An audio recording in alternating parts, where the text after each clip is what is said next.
사순절 34째 날 인자와 같은 분. 요한계시록 1장 13절. 촛대 사이에 인자 같은 이가 발에 끌리는 옷을 입고 가슴에 금띠를 띠고 그 촛대 한가운데에 인자와 같은 분이 계셨습니다. 그는 발에 끌리는 긴 옷을 입고 가슴에는 금띠를 띠고 계셨습니다.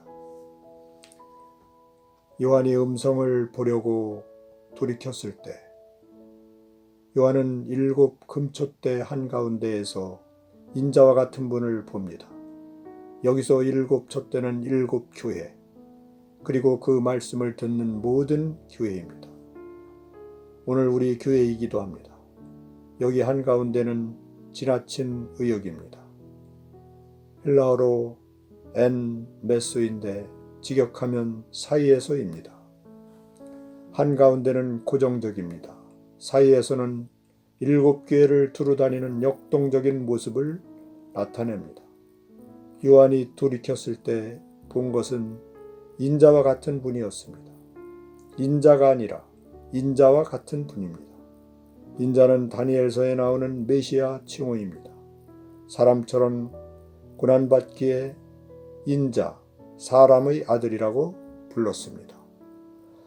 그러나 요한이 본 것은 인자가 아니라 인자와 같은 분이었습니다.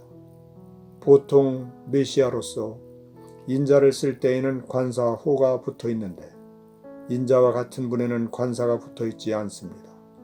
특정한 한 명이 아니라 인자와 같은 인간성을 지닌 누구나를 의미할 수 있습니다. 말씀을 눈으로 볼 수 있는 성숙하고 온전한 인간성을 지닌 사람을 말합니다. 말씀이 육신이 되어 눈에 보이는 삶으로 사는 그런 인간성의 사람 말입니다. 그리고 인자와 같은 인간성이라고 하면서 인자를 설명합니다. 그는 발에 끌리는 긴 옷을 입고 금띠를 띠고 계셨습니다.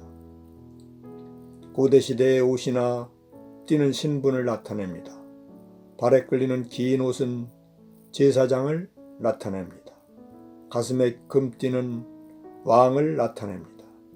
인자는 하늘에 올라가 하나님의 오른편에 계시면서 지금도 우리의 죄를 위해 속죄제를 드리는 제사장이십니다. 이제 물어봅시다.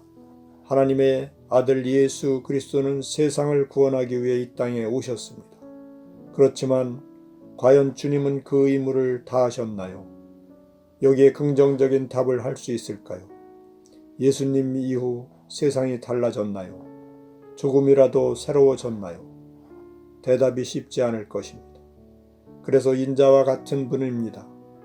인자와 같은 인간성을 가진 사람의 아들을 요구합니다. 바로 그 사람의 아들이 교회 사이에 있는 우리 자신이 아닐까요? 그를 믿는 사람마다 멸망하지 않고 영생을 얻게 하려는 것이다. 요한복음 3장 16절에서 믿는다는 말은 그와 하나 되어 그처럼 사는 것을 의미합니다. 즉 인자 같은 사람으로 살라는 말입니다. 인자와 같은 분, 내 목은 우리 목입니다. 그렇게 우리를 향해 왕과 같은 제사장들, 베드로전서 2장 9절이라고 말합니다. 주님은 자기를 제물로 삼은 제사장이요 하나님의 통치로 세상을 이끄는 왕이십니다. 그건 바로 우리이기도 하고 또 우리에게 남겨진 몫이기도 합니다. 주님이 우리의 구원을 위해 십자가를 통해 살과 피를 내어 놓았듯이 이제는 우리가 지어야 할 자기 십자가가 아닙니까? 그러므로 인자와 같은 분은 바로 나입니다. 기도하시겠습니다. 사람의 아들로 오신 주님, 사람의 아들, 딸인 우리도 주님을 따라 주님의 목을 살라고 하신 은총에 감사드립니다. 기꺼이 살겠습니다. 아멘.